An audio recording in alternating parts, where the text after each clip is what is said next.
Hey guys, Ben here. Welcome back to another video on Superman Lois Season 3. Today we're going to be doing my review / breakdown for episode 6. So if you do go on to enjoy the video, please be sure to leave a like and a comment and subscribe and turn on notifications so you don't miss any future DCTV videos later this year. Okay guys, what an episode, what an ending. We had a huge reveal in the form of Onomatopoeia at the end of the episode. We're going to get into that and much more in this video because this episode was pretty jam-packed, full of interesting reveals and big scenes like seeing Superboy go out there saving his dad, but most importantly that ending scene. We're going to get to that when we get to it, but first things first, let's go ahead and jump into it. So apparently this episode is a little bit into the future. We know that the last time we saw Superman fighting Deadline, that was over a month ago. Obviously that kind of makes sense because we did have a 1 week break, but they still skipped forward a couple of weeks, so it's actually been a month since that last episode. And basically the episode starts with Clark in this kind of group therapy session, and he listens to some other people's stories about their spouses going through chemo and having cancer, and it's all too much for Clark to take in at this point, and he feels like it's not really for him, but that's also just like a deflection because he doesn't want to face the realities. And this is a big theme throughout the episode that we're going to talk about to do with Superman and Lois. Okay, so Lois receives all the files on Dr. Hook from Mannheim, and it's pretty clear that he is just giving her a bunch of information that is going to be very useless to her, but she just doesn't know it yet. So she's basically just been buried in paperwork, and that's just like a pretty normal tactic, but Lois I don't think has sussed that out yet. Okay, so Lana, let's talk about her in this episode. She leaves Sophie with Sarah, but Sarah's super busy studying. This happens again later the next day when they go to their dad's house. Again, Sarah is extremely busy studying. Even Jonathan comes around because they want to study together, and everyone is just leaving Sophie out. Like, I really did feel bad for her, and the episode really gets into that, and I like the fact that they brought Jonathan into the story, and we'll get to that in just a second. But Jonathan is dressed up in his firefighting outfit at the start of the episode. It's a really bad fit, and it has someone else's name on the back, and he's heard all these stories. Jordan comes back from training and he roasts his outfit, but it's pretty cool to see Jonathan actually doing something and kind of committing to this firefighting, even though it's very tiring for him.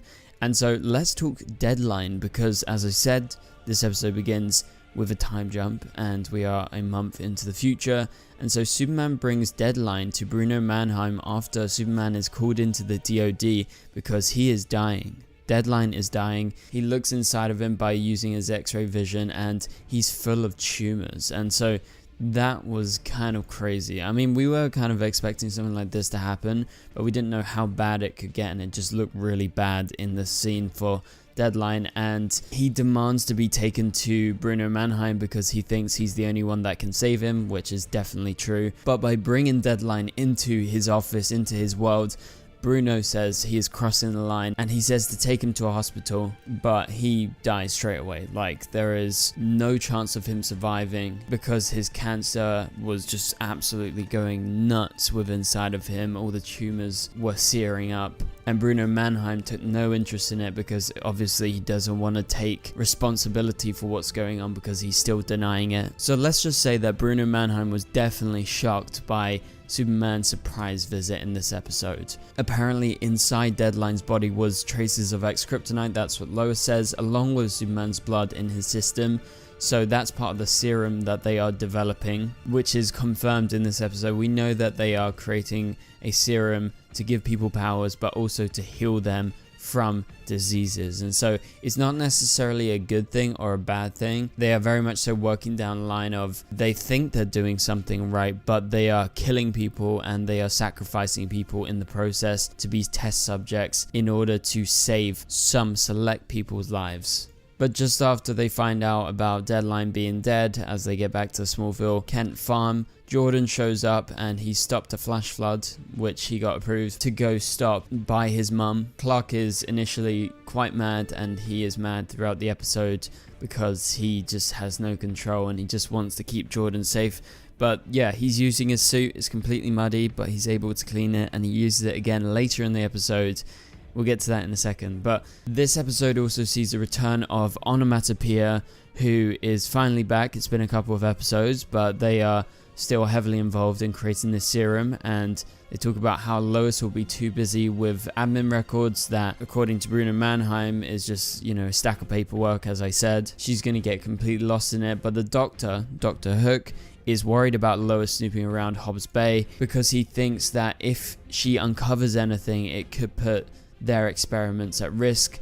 And just before this, he actually says Bizarro has incredible potential in terms of being able to reanimate cells, so basically to revive cells that have been killed or are dead. And I think that gets at the core of exactly what they're doing. They're trying to heal sick people by giving them powers, by using alien DNA, because obviously they've been studying Superman and I guess Kryptonians in general, because when they get shot or when they're seriously injured, they're able to heal extremely fast, and I think that's what they're trying to harness in this serum. But as I mentioned earlier, we have the big drama of the episode, which is Clark and Lois, and the fact that Clark is refusing to accept the fact that Lois could potentially die at any point. And so she realizes this and wants to get their paperwork in order after Deadline died and left behind 3 children, and so it just is a big wake-up call for her. But once again, Clark is in complete denial about what's going on, and so when they actually finally get to talk about how Lois's cancer is a proper villain for her, Clark opens up to Lois and explains to Lois that he is scared, and this is a new thing for him because he's never been powerless unless he is in the presence of kryptonite, and so not being able to help Lois, he feels completely useless. And so that's why he's become overprotective, and that's why he is refusing to see the fact that Lois has cancer and, things could go sideways at any point. But I think it's good the way that they actually end this kind of storyline strand at the end of the episode, because he realizes all of this and he comes clean and he goes back to the session that he started off the episode with, and he speaks the truth about his fears, asking for help in a group session at the hospital. So let's go over to the Fortress of Solitude, where Jordan and Superman earlier in the episode go to do some training, where Jordan basically reveals to him that he's defeated all the simulations and he can even defeat 2 other simulations at the same time. But Clark basically introduces some new kind of laser system that shoots him out of nowhere.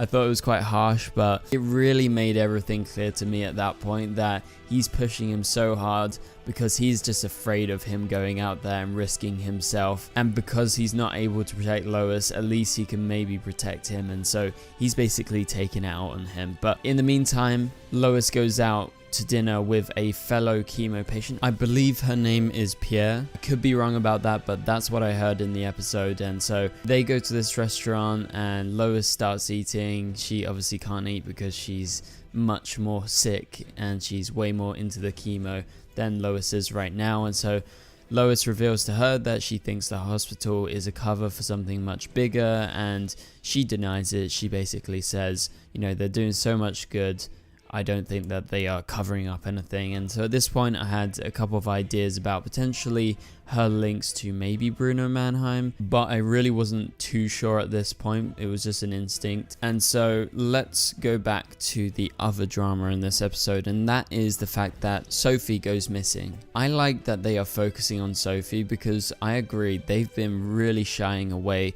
from going into that character. And so it's good because I feel like it's very true. Everyone does their own stuff. Lana does their own stuff. She is the mayor. She's very busy, but she's also a mum at the same time. And it feels like the mayoral duties that she's doing definitely takes over a lot. And so we really see it in this episode. Plus also Sarah is very busy trying to focus on her studies at school. And so she's very distracted. And Kyle is extremely distracted by his new girlfriend, that being Chrissy. And so in this episode, it all comes to a head when Sophie goes missing because no one is focusing on her and she's hungry, plus also she's feeling really alone. And so at one point Lana goes looking for Sophie. She goes to the shop and she actually finds Kyle there, and she's like, what are you doing here? And he was like, I went on a hike. And I was like, oh my god, that is the worst excuse I've heard in my entire life. And so it's quickly revealed that in fact Chrissy is there, and so that's the big reveal, that they are together. This gets a very disapproving look from Lana because he's put himself over looking after his own daughter on his day to take care of them. But Kyle is going to try and smooth things over. Obviously, he is very much so obsessed with Chrissy right now, so in some ways it's understandable, but in other ways it's not, because it is his daughter and she deserves the attention, and it's gonna do no good by them neglecting her. So I really like the way that they end the episode, because Jonathan finds Sophie along with Sarah and her dad, and she reveals that she's feeling excluded and alone. I think we all felt this throughout the episode, even before she went missing. And so Jonathan talks to Sophie about how he's sometimes felt alone, especially because of Jordan and his mistakes he's made and lots of different things throughout his life. You know, the fact that he wanted to move back to Metropolis at one point, he uses that as an example. And obviously we know, to do with Jordan, the reason he feels kind of excluded sometimes is because he doesn't have powers like his brother, and he has been trained by their dad, who is Superman. And so he feels like he's kind of the odd one out, where he's just a human and his brother can tap into Kryptonian powers. And so I think this was the perfect way to solve this Sophie issue that they had in this episode. And it's good to see the actor around, because she's not in the show that much, and when they do show her, she's pretty much just like there. And so it was actually good to see her being the focus of the Cushings. So after this, all of a sudden, at home, at the Kent farm, Clark and Jordan hear a voice. And it's none other than Lois's voice. She's screaming, asking for Superman's help. But it's completely out of nowhere. We haven't seen anything. The last time we saw Lois, she was just at home. But she's out of the house at this point. And so Clark instantly acts on this. He tells Jordan to stay behind, despite the fact that he has actually been learning and he can definitely help if he is called upon. But it turns out that Onomatopoeia used Lois's voice somehow in order to lure Superman into a trap, in order to try and kill him and I guess steal his DNA, steal his blood, and use him along with Bizarro in order to perfect their serum. And so as Lois comes home, Jordan quickly realizes something's wrong, and Lois gives him the go ahead to go and help his dad, because they realize what's going on and the fact that he's been lured in. And so there's no time to call the DOD. Jordan suits up in his Superboy costume. It was awesome seeing him fly through the night sky in his very much so prototype suit, but it was cool seeing him in a suit nevertheless. And so he shows up, he has a great superhero landing, you see his costume, even he has his heat vision within inside of his goggles, which he's about to use, and he's able to take out some of the soldiers around and help out his dad. And obviously Superman realizes he's here, but one of the soldiers that he doesn't take out actually gets the better of him, and he shoots him with a kryptonite gun. This completely enrages Superman as he overpowers Onomatopoeia, takes out the soldier, and then we are left with a very dead looking Jordan. However, we know he's Kryptonian, he can withstand quite a lot, but this is the first time he's taken some serious damage, and so Clark is extremely scared. He brings him back straight away, and thankfully he is fine. He heals really fast, and so they hug, and that's the end of that. So it was great to see Superboy in the field, and I think it was great that he was able to risk himself in order to save his dad, and it was a big realization moment for him, because apparently Clark was extremely scared, and this was one of the biggest moments that he's ever been through in his whole life. And so after this, we have Sarah and Sophie and the family. They make up, apart from Kyle, but Kyle meets Chrissy, and so it was a shock finding out in the way that Lana did. However, they're going to make it work, and so apparently, according to Kyle, he wants to take their relationship public, no more sneaking around, because it's clear something was going on, and I think it would have been better from the start if they were open, because things have been awkward between everyone, and I think that was emphasized by Chrissy and Lana talking at the start of the episode, and just the way that she found out, that's just not very good. But let's talk about that ending scene. What a reveal. Onomatopoeia walks into the underground lab, and you can tell just by the way that she's walking, it's a woman. And at this point my brain is going off and I know exactly who it is, and oh my god, it's the chemo patient. It's Pierre herself, who is in fact Onomatopoeia, and it's revealed that obviously we knew already she's dying from cancer.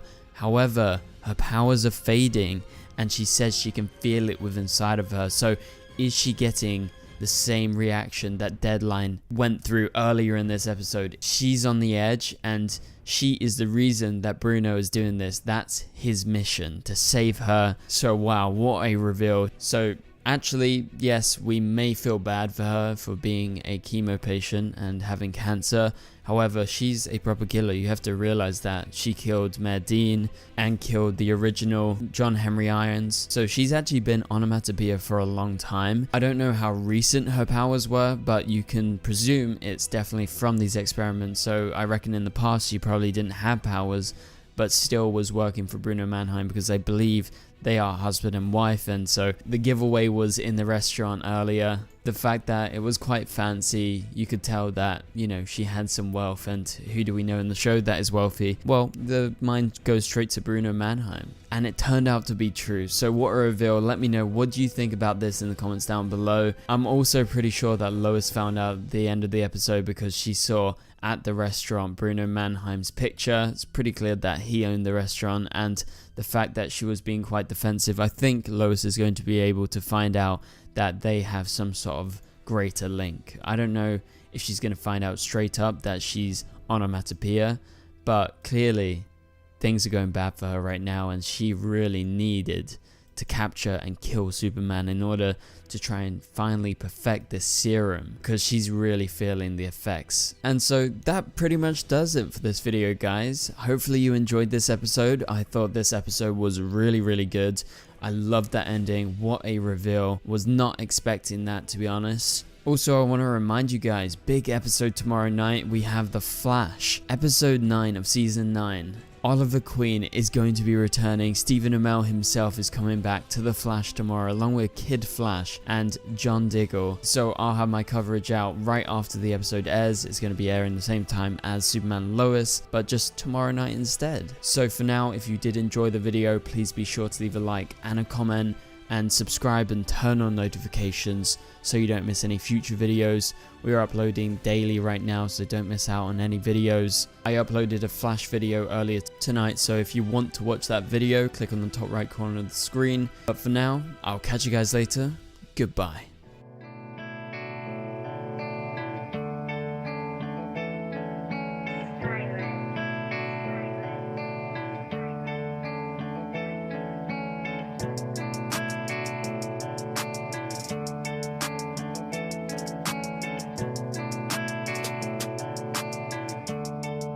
I see red.